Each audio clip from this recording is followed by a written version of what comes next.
आपल्या सोबत पंढरपूरचे माजी उपनगराध्यक्ष आणि ज्येष्ठ नगरसेवक नागेश काका भोसले. आज त्यांच्या सहीमुळे बराचसा गोंधळ झाला होता. आपण त्यांच्याशी विचारू.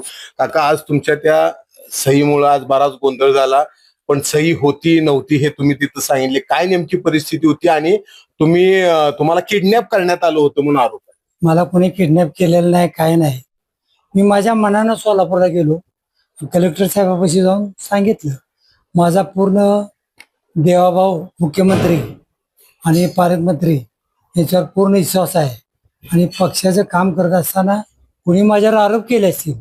माझा काँग्रेसचा काहीही संबंध नाही.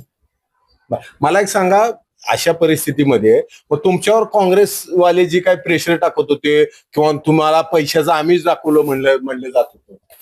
मी कोणाचे पैसे घेत नसतो. मी पैसे पुरवणारा माणूस आहे, मी पैसे घेणारा माणूस नाही. म्हणजे तुमच्यावर होणारा आरोप चुकीचा होता, चुकीच आहे. आणि कुणी किडनॅप वगैरे केलं नव्हतं? काय नाही, काय नाही. मग तुम्ही हे ज्यावेळी पाठिंबा म्हणजे तुमची सही खोटी आहे म्हणून सांगितलं, त्यावेळेला नेमकं पालकमंत्र्यांना वगैरे तुमच्या संपर्कात होते का? नाही नाही, अजिबात नाही. बर. मग मी डायरेक्ट मला असा सगळं आहे. मग आम्ही गेलो डायरेक्ट तिथं अर्ज केला, वकील दिला आणि अपेटी करून दिलं. म्हणजे पालकमंत्री किंवा मुख्यमंत्र्यांनी तुमच्याशी काही संपर्क साधला नव्हता? नाही, साधला नाही.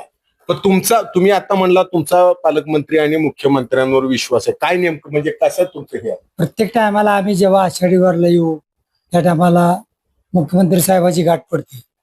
पालकमंत्री कधी काय येणार पंढरपूरला, त्यांची माझी गाठ पडते.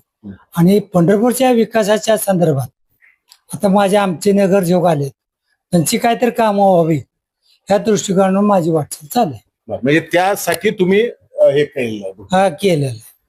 तर हे होते नागेश काका भोसले. आपण कुठलीही सही दिली नव्हती हे त्यांनी पुनरुच्चार केलेला आहे. यांच्यामुळे काँग्रेसचे जे उमेदवार होते त्यांचा उमेदवारी अर्ज बाद झालेला आहे. मात्र आपण कधीही काँग्रेसचे नव्हतो, आपल्यावर कुठलंही दडपण नाही, आपल्याला कोणाचाही फोन नाही.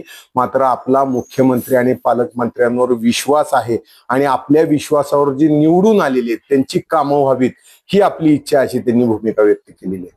कॅमेरामन अजित देशपांडे सह सुनील दिवाणे.